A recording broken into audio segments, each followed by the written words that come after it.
तो वाराणसीच्या धर्तीवरती पंढरपूर मंदिर परिसरात कॉरिडॉर निर्माण करायचा आहे।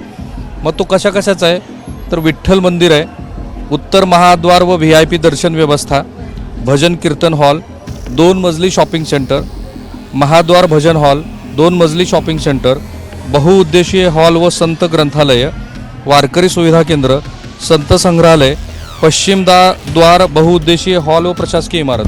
काशीची उज्जैनची तुलना पंढरपूरची केली आहे, ही संकल्पना आम्हाला मान्य नाही। आमचं म्हणणं आहे विकास आपण करावा, ती लोकांची घरदारं पडून कसा विकास। इथल्या स्थानिक लोकांचा विचार करून इथल्या स्थानिक लोकांची घरदारं न पाडता सुद्धा विकास होऊ शकतो। गर्दी जास्त झाली तर, पण या कॉरिडॉरच्या नावाखाली सगळ्यात जास्त धोका आहे की इथंच गर्दी जास्त होईल। आणि आमचं वारकरी संप्रदाय असं म्हणणं आहे की हे सगळं तुम्ही करताय वारकऱ्यांसाठी। वारकऱ्यांना पहिल्यांदा विचारलं पाहिजे की तुमच्या डोक्यामध्ये पंढरपूरची संकल्पना काय आहे, तुमच्या सूचना काय, गर्दीच्या दृष्टीनं असू द्या। शासन इथं 365 दिवस आलेलं नाहीये, 365 दिवसाचा सर्वे शासनाकडे नाहीये। शासन फक्त जर आषाढी एकादशी दिवशी गर्दी बघून जर इथं विकास करणार असेल तर तो चुकीचं होईल। नमस्कार, मी राहुल कुलकर्णी। आपण पंढरपूरला यासाठी चालू की अशा पद्धतीचे फलक हे इथे असलेले जे दुकानदार आहेत त्यांनी लावलेले आहेत। पंढरपूर कॉरिडॉर रद्द करा, कॉरिडॉरच्या नावाखाली आम्हाला उद्ध्वस्त करणं म्हणजे करेक्ट कार्यक्रम करणं का, पंढरपूर तीर्थक्षेत्र बचाव समिती। आणि हा जो रस्ता आहे ना, ह्या रस्त्यावरती 120 मीटरपर्यंतचा हा रस्ता मोठा करायचा असं सरकारचं नवं धोरण आहे। हा रस्ता अशा म्हणजे उज्जैनमध्ये आणि काशी विश्वेश्वराच्या मंदिरामध्ये ज्या पद्धतीचा विकास झाला, जे कॉरिडॉर तयार केले, तर तसा तो करायचा आहे। आणि या मंदिर समितीचं मत काय, हा जो फोटो तुम्ही बघत असाल तर हा साधारणपणे 1982चा हा फोटो आहे। आणि मी जिथे उभा आहे ना तो हाच तो फोटो आहे। ही जी गाय दिसते ती इथे कदाचित उभी असेल बघा, इथे या बाजूला पलीकडचं गेट आहे का, पलीकडचं गेट आहे। पण हा रस्ता छोटा होता। तर आता हे तुम्ही सगळी मंडळी आहेत ना, व्यापारी मंडळी आहेत की ज्यांनी याला विरोध करायचं ठरवलेलं आहे, पण त्यांच्या माहितीसाठी आणि महाराष्ट्रातले लाखो भाविक वारकरी ते जे येत असतात, तर माझ्याकडे हा प्रारूप पंढरपूर तीर्थक्षेत्र विकास आराखडाचा आहे। आणि त्याच्यामध्ये राज्य सरकारनं काय काय ठरवले त्याचे बरेच तपशील आहेत। राज्य सरकारच्या मते ह्या मंदिरामध्ये जी मुख्य मंदिरं आणि संकुलातील मंदिरं आहेत त्याचं जतन आणि संवर्धन करायचं आहे। देवस्थानाच्या अखत्यारीतील इतर मंदिरांचं जतन आणि संवर्धन करायचं आहे। आणि आजूबाजूला जे रस्ते आहेत, खूप चिंचोळे असे रस्ते आहेत, त्या सगळ्या चिंचोळ्या रस्त्यांचं त्या वाईड करायचे, मोठे करायचे। आणि श्री नरेंद्र मोदी यांनी काशी विश्वेश्वराच्या मंदिरामध्ये जे कॉरिडॉर आणला किंवा उज्जैनमध्ये जो कॉरिडॉर आणला त्याच धर्तीवरती, कारण इथे लिहिलंच आहे प्रशासनाने, हे जरा पकडा जरा सुनीलराव, प्रशासनाने असं सांगितलं आहे ह्याच्यामध्ये की आम्हाला जो हा सगळा विकास जो करायचा आहे तो वाराणसीच्या धर्तीवरती पंढरपूर मंदिर परिसरात कॉरिडॉर निर्माण करायचा आहे। मग तो कशाचा आहे तर विठ्ठल मंदिर आहे, उत्तर महाद्वार व VIP दर्शन व्यवस्था, भजन कीर्तन हॉल, 2 मजली शॉपिंग सेंटर, महाद्वार भजन हॉल, 2 मजली शॉपिंग सेंटर, बहुउद्देशीय हॉल व संत ग्रंथालय, वारकरी सुविधा केंद्र, संत संग्रहालय, पश्चिम द्वार बहुउद्देशीय हॉल व प्रशासकीय इमारत। साधारणपणे 194 पानाचा हा कॉरिडॉरचा मुख्य त्यांचा तीर्थक्षेत्र विकास आराखडा आहे। त्याच्यामध्ये वाहनतळ हे पण बदलले जाणार आहेत। 1054 वाहनं 6 ठिकाणी इथे जो त्यांचा वाहनतळ आहे तिथं ती गर्दीच्या वेळेला तिथे 1054 वगैरे वाहनं येतात। त्यांचं असं म्हणणं आहे की या सगळ्या 6 वाहनतळाचा इतका मोठा विकास करायचा की तिथे जी पार्किंगची व्यवस्था असेल ती बहुमजली असेल, तिथे व्यापारी संकुलं होतील। आणि मग या मंदिराच्या आसपास 3 पदरी पद्धतीनं हा विकास करायचा आहे। या पंढरपूर नगरीच्या नगरपालिकेच्या हद्दीमध्ये असलेली गावंसुद्धा त्याच्यामध्ये समाविष्ट करायची आहेत। त्याचा एक नवा रिंग रोड तयार करायचा आहे। आणि मंदिर परिसरामध्ये 4ही बाजूला ही रस्ते इतके मोठे करायचे आहेत की भारतातल्या महाराष्ट्रातल्या सगळ्या वारकऱ्यांना इथे हवी ती सुविधा मिळावी। आता हे बघा ना, हे श्री संत ज्ञानेश्वर दर्शन मंडप जे आहे, जे 5 मजली मंडप आहे, त्यातला आत्ता फक्त एकच मजला हा वापरला जातो आहे, कारण इथे बाकीच्या मजल्याचा वापर करताना काहीतरी अडचण होते असं प्रशासनाचं म्हणणं आहे।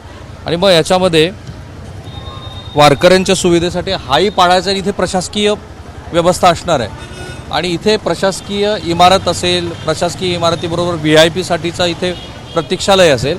आणि श्री संत नामदेवांची जी पायरी आहे त्या मंदिराच्या वर काहीतरी कन्स्ट्रक्शन झालेलं आहे असं या विकास आराखड्यामध्ये लिहिले।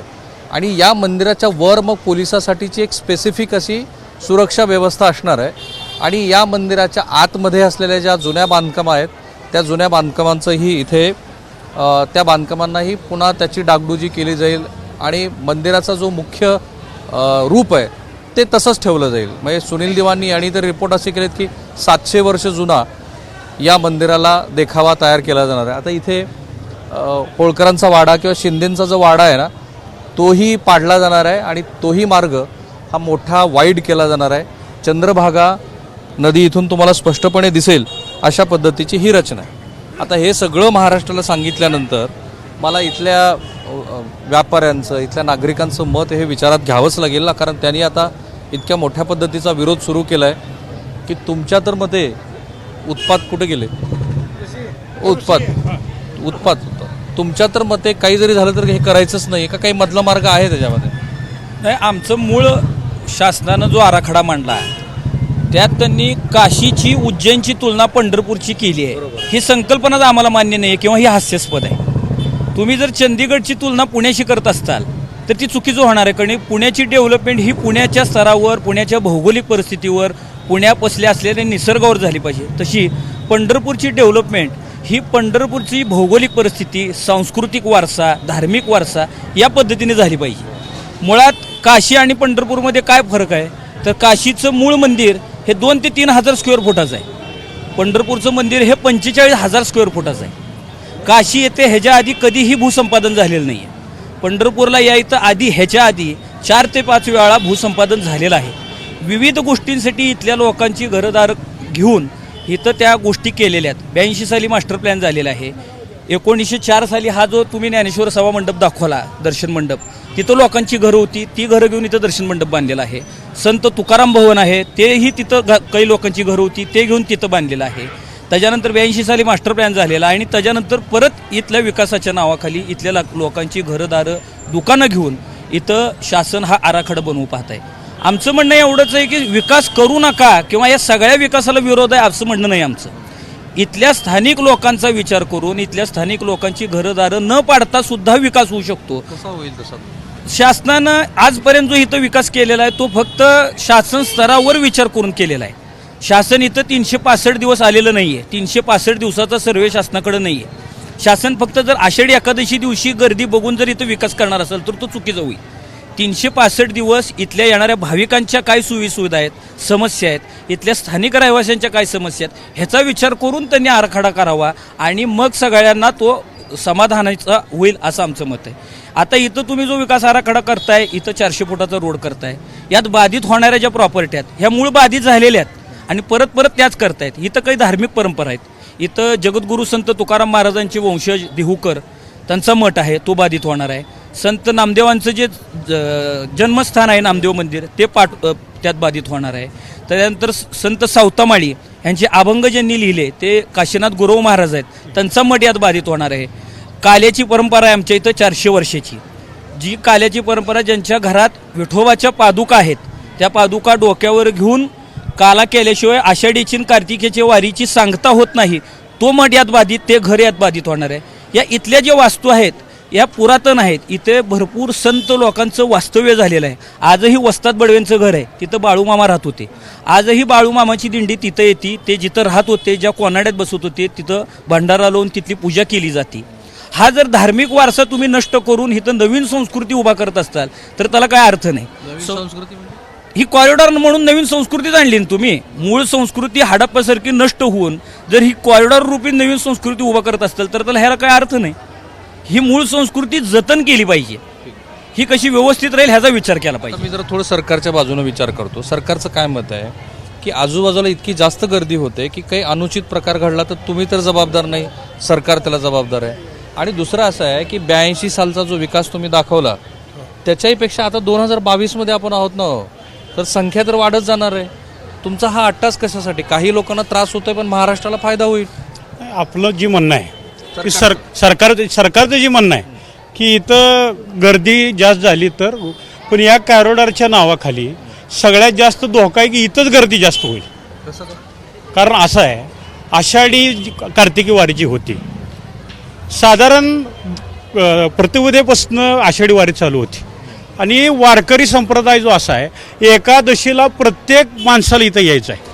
आपण जर गर्दीचा भाग इथं अजून वाढवला, आत्ता जर 1 लाख मनुष्य येत असेल, या गर्दीनं इथं 3 ते 4 लाख मनुष्य येईल आणि त्याची डिझास्टर मॅनेजमेंट पूर्ण बिघडेल.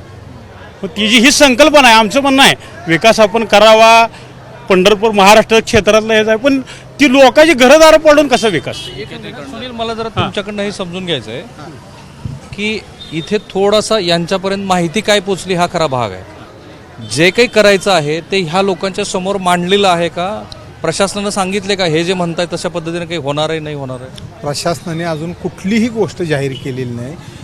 ज्या वेळेला त्या सुजाता सौनिक मॅडम आल्या होत्या त्यांनी सांगितलं होतं की हा मंदिराचा पूर्ण कॉरिडॉरचा जो भाग आहे हा 120 मीटरचा करायचा आहे, म्हणजे जवळपास 360 फूट.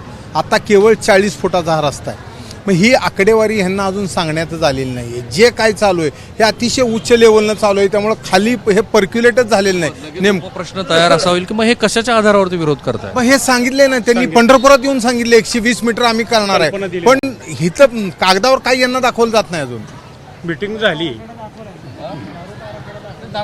हो, दाखवलं त्यात 120 मीटरचा उल्लेख आहे. हो. यांच्या मनामध्ये जो प्रश्न आहे त्या प्रश्नाची प्रारूप आराखड्यामध्ये उत्तरं मिळाली आहेत का नाही? हे म्हणतात की डिझास्टर मॅनेजमेंट असं आहे की जो शासनानं हा आराखडा तयार करत असताना जो वाराणसी पॅटर्न हा जो विषय आहे, प्रत्येक ठिकाणी एक पॅटर्न हा जुळत नसतो कुठल्याही ठिकाणी. या ठिकाणी वारकरी संप्रदायाची मोठी परंपरा आहे आणि आमचं वारकरी संप्रदाय असं म्हणणं आहे की हे सगळं तुम्ही करताय वारकऱ्यांसाठी, तर वारकऱ्यांना पहिल्यांदा विचारलं पाहिजे की तुमच्या डोक्यामध्ये पंढरपूरची संकल्पना काय आहे, तुमच्या सूचना काय गर्दीच्या दृष्टीनं असू द्या. प्रश्न विचारा की तुम्हाला प्रारूप आराखडा दाखवलाय की प्रारूप आराखडा त्यांनी पूर्ण पहिल्यांदा एक आराखडा दाखवला, त्याच्यामध्ये कॉरिडॉर हा विषय नव्हता. एका मीटिंगमध्ये पंढरपुरात झालेली जी मीटिंग आहे त्याच्यामध्ये त्यांनी 2 प्लॅन दाखवले, प्लॅन ए आणि प्लॅन बी. कुणाला दाखवलं? सगळ्यांना दाखवला. मात्र ते दाखवत असताना निदर्शनाला असं येतंय की हा कुठलाही अभ्यास न करता, लक्षात घ्या, फक्त एक आराखडा तयार करायचा आहे, त्या ठिकाणी चौकोन टाकायचा आहे म्हणून त्यांनी टाकलाय. आणि याच्यात सगळ्यात महत्त्वाची गोष्ट अशी आहे, हा आराखडा तयार करून सुद्धा शासनानं पुन्हा स्वतंत्र टेंडर काढलंय. 1500 कोटी रुपये आम्हाला खर्च करायचे आहेत आणि 2 कोटी रुपये देऊन एक एजन्सी नेमतायत की आम्हाला ह्याचा आराखडा तयार करून द्या. म्हणजे यांनी जो तयार केला आराखडा केलाय, तो जो आराखडा तुम्हाला दाखवला आणि बाकी सगळ्या लोकांनी बघितला, त्यातल्या नेमक्या आक्षेपाची बाब काय? आक्षेपाच्या बाबी हे आहेत की ह्याच्यामध्ये हे जे सांस्कृतिक धार्मिक केंद्र आहे पंढरपूर, हे आध्यात्मिक राजधानी आहे आणि ह्या आपण ज्या परिसर बघतोय तेवढंच मूळ पंढरपूर आहे. हे मूळ पंढरपूर नुसतं ह्या ठिकाणी तुम्हाला घरं दिसत नाहीत, या ठिकाणी पंढरपूरची संस्कृती आहे. आणि एकूण नरेंद्र मोदी असतील किंवा आज हिंदुत्ववादी म्हणून घेणारं जे भाजपचं शासन आहे, यांचा उद्देश ही संस्कृतीचं, हिंदू संस्कृतीचं संवर्धन करणं, याच्यासाठी तुम्ही करताय. म्हणजे विकास आराखड्यात पंढरपूरचा समावेश केल्याचा आम्हाला अत्यंत आनंद आहे, त्याच्याबद्दल काही शंका नाही. फक्त ही संस्कृती तुम्ही हिंदू संस्कृतीचं संवर्धन करत असताना पंढरपूरची संस्कृती नष्ट होणार ही गोष्ट लक्षात घेणं गरजेचं आहे. ती पंढरपूरची संस्कृती नष्ट नाही झाली पाहिजे. इथले काही जण असं म्हणतील की जुनी संस्कृती नष्ट जरी झाली तरी नवीन संस्कृती काही वर्षानंतर तयार होते. नाही, नवीन संस्कृती या ठिकाणी तयार करण्याची आवश्यकता नाही. पंढरपूरचा जो वारकरी संप्रदाय आहे तो अनादी संप्रदाय आहे आणि वारकरी संप्रदाय हाच या जगाच्या पार्श्वभूमीवर जगाला दिशा देणारा संप्रदाय आहे. ज्या ठिकाणी आज जगद्गुरू तुकाराम महाराजांची पावलं लागलेली आहेत असे या ठिकाणी निवासस्थान आहेत. याची कितीही जर तुम्ही भरपाई केली तर त्या कॉरिडॉरमध्ये ते स्थान तुम्ही पुन्हा निर्माण करू शकणार नाही. ज्या ठिकाणी ज्यांची पावलं लागले ते स्थान जर बाधित झालं, उद्या तुम्ही भविष्यात असा आराखडा तयार करायचा झाला की ही जागा आता भविष्यात 50 वर्षांनी पुरणार नाही, मग मंदिरच आपण इथून उचलून दुसरीकडे घेऊन जाऊ का? असे आराखडे तयार करून जमणार नाही. अशी जर भूमिका घेतली तर काहीच होणार नाही. काहीच नाही. आमचा विकासाला विरोध नाही, हा विषय नाही आमच्याकडं.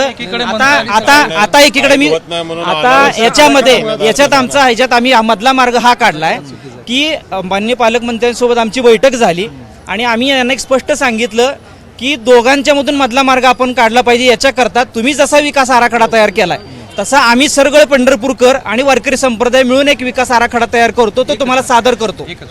आता मला जरा महाराष्ट्राच्या समोर ह्या मंडळींचं तरी या विषयावरती एकमत आहे का ते आपण मांडू. तुमचा नागरिकांच्या वतीनं जो काही विकास आराखडा जाईल त्याच्यावरती तरी तुम्हा सगळ्यांचं एकमत आहे का? आम्ही सगळे मिळूनच करतोय आणि हा विकास आराखड्यामध्ये आम्ही तो मूळ आराखडा आणि आता याच्यामध्ये आमचा विषय असा आहे की आम्ही काय केलंय, जिथं खरोखर गरज आहे, ज्या ठिकाणचे रस्ते मोठे होणार आहेत त्या ठिकाणच्या लोकांना जरी लक्षात येत असले की आपलं जायला नको, त्यांना आम्ही समजून सांगून इथं कसं खरं होणं गरजेचं आहे हा विषय लक्षात घेऊन जिथं खरोखर करणं गरजेचं आहे तो विकास आराखड्यात आम्ही समावेश करणार आहे. 120 मीटर करायचं की नाही हा. हा रस्ता जरा दाखवा. हा 120 हा जो नाही करायला त्याला ह्याच्यामध्ये विषय असा आहे की जो कॉरिडॉर एवढा विषय आहे पूर्ण आराखड्यातला, कॉरिडॉर प्रक्रियेला विरोध आहे, संपूर्ण विकास आराखड्याला विरोध नाही. 120 मीटर करायचं. 120 मीटर हा कॉरिडॉरचा विषय आहे. 120 मीटर हा कॉरिडॉर मधला प्रस्ताव आहे, त्याला विरोध आहे. 100% कॉरिडॉर या प्रक्रियेला विरोध आहे. कॉरिडॉर प्रक्रियेला आमचा पूर्ण विरोध आहे आणि कॉरिडॉर हा विषय ज्यावेळेला शासन संपवेल, कॉरिडॉर न करता संपूर्ण तुम्हाला जी अपेक्षित क्राऊड मॅनेजमेंट हा शासनाचा मुख्य विषय आहे.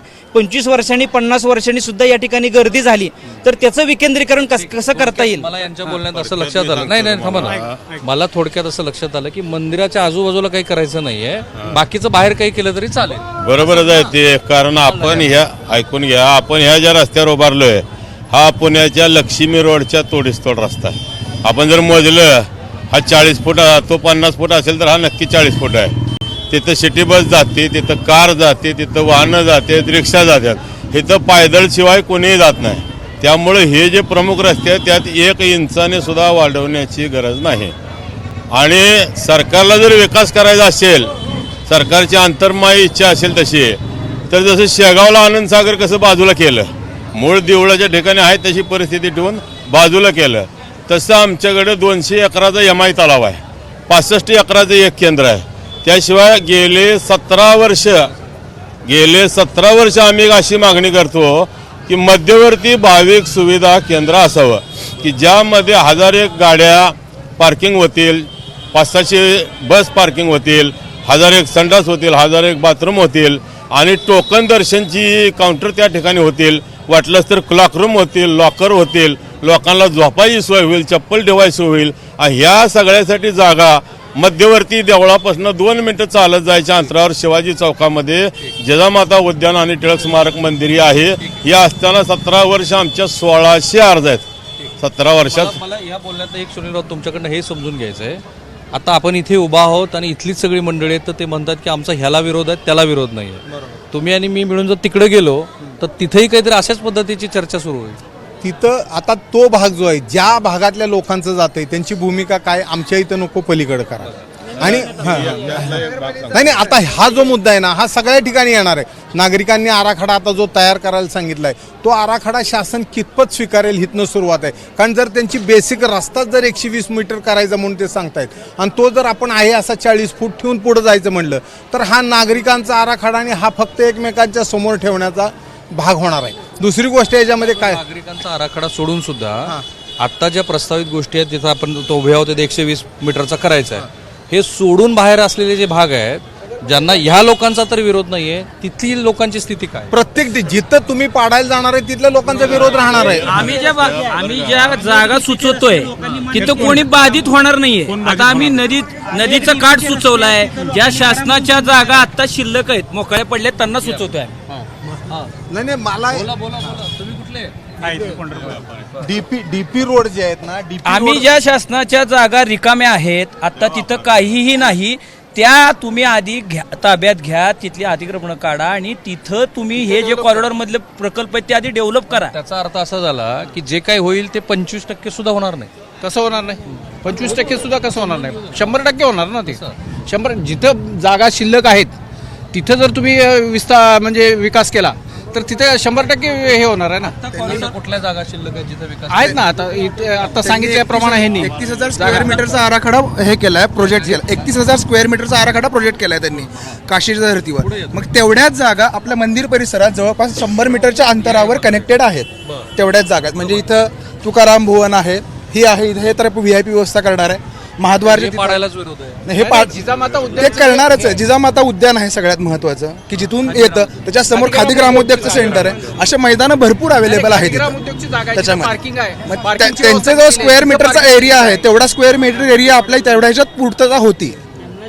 म्हणजे मंदिर परिसरात करायचं असेल त्यांना जेवढा स्पेस पाहिजे त्याच्यापेक्षा सुद्धा 25% जास्त स्पेस आम्ही आमच्या आराखड्यात त्यांना उपलब्ध करून देतोय. तुम्हाला स्पेस मिळाला जेवढं. आणि मुळात लक्षात घ्या सगळ्यांना मिळून आमची मानसिकता आहे का ही डोकाने सरकारने किंवा सगळ्यांनीच एक मानसिकता काढून टाकावी की आम्ही कुठेतरी विकासाला आडवे पडतोय. अजिबात नाही. आम्हाला नाही लक्षात घ्या, फक्त आमचं म्हणणं असं आहे, शासनाच्याच दिशेने चाला. ही लोकशाही आहे. शासनाचे अधिकारी ठरवतात तोच खरा विकास आराखडा असतो. हा 8 तास कशासाठी आहे? आम्हाला सुद्धा आमच्या डोक्यामध्ये जरी आमच्यावर आयएस हा शिक्का नसला तरी आयएस अधिकारी सुद्धा आमच्या पाया पडतील एवढ्या संकल्पना आमच्या पंढरपूरकरांच्या आणि वारकरी संप्रदायाच्या डोक्यामध्ये आहेत.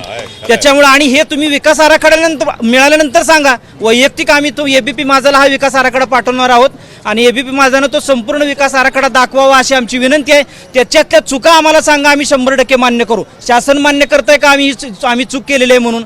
याच्याकरता सगळ्यांनी मिळून एक चांगलं पंढरपूर, ज्याचा ह्या पंढरपूरचा संपूर्ण देशामध्ये पंढरपूर पॅटर्न म्हणून कुठलंही राबवला गेला पाहिजे. एक गोष्ट महाराज जी बोलतायत आणि ही सगळी मंडळी जी सांगतायत याबद्दल सहमती होऊ शकते की कुठेही बदल घडवत असताना जनसुनवाई नावाची एक गोष्ट असते, ती करायला पाहिजे. अर्थात शेवटी शासन आहे, शासनाचा दृष्टिकोन हा कदाचित पुढच्या भविष्याचा वेध वगैरे असा असू शकतो. सगळीच मतं काही सगळ्यांची पटणार नाही. तुम्हाला काहीतरी बोलायचं काय माहिती आहे का, ह्या पूर्वी सुद्धा विकास आराखडा आखले गेले. त्यावेळेला जे काही लोक बाधित झाले त्या लोकांना कसलाही शासनाने किंवा नगरपालिकेने मोबदला दिला नाही, कुठं प्लॉट दिला नाही किंवा जागा दिलेला नाही. आजही ते लोक वंचित आहे. अशा परिस्थितीत परत अजून विकास आराखडा पंढरपूरवर लादला जात आहे. आज पंढरपुरातील बऱ्याच लोकांचं मत आहे की रस्ते रुंदीकरणाला कुणाचा विरोध नाही, पंढरपूर शहराच्या विकासाला कुणाचाच विरोध नाही, फक्त कॉरिडॉरला विरोध आहे. कॉरिडॉर तुम्ही करून इथं काय करणार आहे? तर तुम्ही आत्ता मागाशी वाचून दाखवलं की VIP लोकांची राहायची सोय कुठं काय किंवा टॉयलेट बाथरूम किंवा म्हणजे व्यापारी संकुल, ह्या सगळ्या गोष्टी ज्या आहेत ना, इथून 200 मीटर अंतरावर असलेल्या राष्ट्रमाता जिजाऊ उद्यान आहे आणि टिळक स्मारक, हे साधारणतः 15 ते 16 एकर जागा आहे. ती नगरपालिकेच्या मालकीची जागा आहे. त्याच्याच पुढं नगरपालिकेची शासनाची जागा आहे. त्याच्यानंतर काही लोकांच्या खाजगी जागा आहेत. हे जर बघितलं ना तर तुम्हाला जवळजवळ 50 एकर जमीन तिथं तुम्हाला मोकळी मिळेल. पण इथं जर लोकांची घरं पाडल्यानंतर शासनाचा पैसा जाणार आहे, लोकांचा रोष निर्माण होणार आहे. लोकांची घरं किंवा संसार उद्ध्वस्त करून विकास करायची काही गरज नाही. पंढरपुरात जर समजा जिजामाता उद्यानमध्ये जर तुम्ही दर्शन मंडप जर उभा केलं, तिथंच व्यापारी संकुल जर उभा केलं, तिथंच VIP रेस्ट हाऊस जर उभा केलं, तर तिथं येणारा माणूस पंढरपुरात छत्रपती शिवाजी महाराज चौकामधूनच इथं येतो. आणि तिथूनच जर समजा तुम्ही जर स्काय वॉक मानला, तिथून वेगवेगळ्या पद्धतीने जर मंदिरात आणलं आणि मंदिरातनं दर्शन करून बाहेर जर पडले, तर अशा पद्धतीने जर पहिल्या टप्प्यात जर नियोजन केलं तर तुम्हाला हे लगे करायची गरज कॉरिडॉरची आत्ता नाही आणि शासनाचे पैसे वाचणार आहेत. दुसरी गोष्ट, आत्ता जे नियोजन आहे शासनाने जे केलेलं किंवा आत्ता जे आराखडा जे मांडलेला एकदम चुकीचं आहे. जे पंढरपुरातली स्मशानभूमी जी आहे पंढरपूरची, त्या स्मशानभूमीमध्ये लोकांना नेलं जातं दर्शनाच्या म्हणजे दर्शनाच्या बारीसाठी. आणि तिथं स्मशानभूमीमधून जर ज्या वेळेला इथला पंढरपुरातला कोणतरी एखादं वारला तर त्या लोकांना ओलडून जावं लागतं. आणि तशा परिस्थितीत लोकांनी इथं यायचं म्हणजे जर सगळ्या जर बघितलं तर एक भाविक दर्शनासाठी आल्यानंतर साधारणतः 5 ते 6 किलोमीटर त्याला प्रवास करावा लागतो. जर जिजामाता उद्यानमध्ये जर घेतलं तर फक्त 200 मीटर त्याला प्रवास करावा लागतो. मग भाविकाचा विचारच करत नाही, चपल्या सोडायच्या कुठं, गाडी कुठं लावायची, दर्शन मंडपाला जाणार कसा आणि दर्शन घेऊन परत ते चप्पल आणायला जायचं कसं, ह्या सगळ्या गोष्टीचा प्रशासनाने कुठंच विचार केला नाही. 2-2, 3-3 कोटी रुपयाचे टेंडर काढतात, कागदावर नियोजन करतात आणि पंढरपूरवर लादलं जातं. हे अत्यंत चुकीचं आहे. एक महत्त्वाचा मुद्दा मला सुनील, आणि तिथं थांबायचं आपल्याला, वेळ आपल्याकडे कमी आहे. उज्जैन किंवा काशी विश्वनाथाच्या वाराणसीला जे लोक गेलेले आहेत त्यांना माहिती आहे की काशी विश्वनाथाच्या वाराणसीमध्ये फिरणं ते अतिशय अवघड बाबा आहे. फिरणं म्हणतो मी, पायी चालत फिरणं, ती स्थिती उज्जैनमध्ये नव्हती, पण उज्जैन मंदिराच्या परिसरात ती स्थिती होती. तरी सुद्धा सरकारनं ते करून दाखवलं. या स्थितीमध्ये जर या मंडळींना जे काही नुकसान होणार आहे त्या मोबदल्याचा सरकारनं खुलासा केला तर स्थिती काय राहील, आणि हे जे संवाद साधू इच्छित आहेत तेवढी इच्छा सरकारची दिसते का प्रशासकीय पातळीवर? 2 गोष्टी येतात याच्यामध्ये. पहिली गोष्ट, मोबदला जो प्रकार आहे त्याच्याबद्दल अजून प्रशासन कुठंच बोलायला तयार नाही.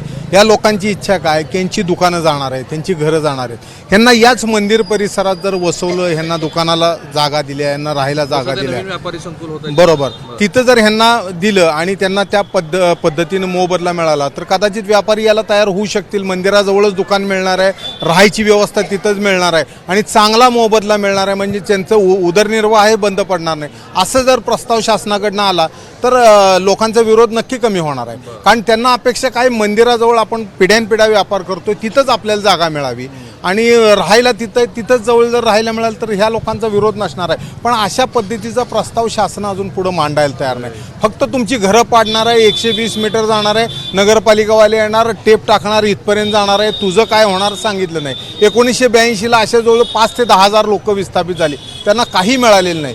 त्या अनुभव जो या लोकांच्या गाठीशी आहे, त्यामुळे हा विरोध राहणार आहे. हा यांचा आपण थांबूया इथे. आश्वासन दिलं की विश्वासात घेतल्याशिवाय काही होणार नाही. पंढरपूरकरांना, वारकरी संप्रदायाला विश्वासात घेतल्याशिवाय आम्ही काही करणार नाही या शब्दावर आमचा विश्वास आहे. आमचा विकास आराखडा शासन मान्य करेल आणि तो पांडुरंगाने तयार केलेला विकास आराखडा आहे. मी एवढा महाराष्ट्र आम्हाला नवनिर्माण सेनेचे नेते आहेत. मी तुमची प्रतिक्रिया यासाठी घेतली नाही तर मला माहिती की सगळ्या राजकीय नेत्यांची अडचण काय आहे. त्यांच्या मनात भलेही पंढरपूरचा विकास करायचा असेल पण मतदार आहेत आणि पुन्हा शेवटी त्याला ज्या पद्धतीच्या जनभावना याच्याशी जोडल्या गेलेल्या आहेत त्यातनं नवीन गोष्टी येणार आहेत. तर यांनी म्हणजे श्री राज ठाकरे यांना तुम्ही या सगळी मंडळी उद्या जाऊन भेटणार. तो थांबूया आपण इथे. आपला प्रयत्न काय असतो तर नेहमी जाऊन जी वस्तुस्थिती आहे ती महाराष्ट्रासमोर यावी.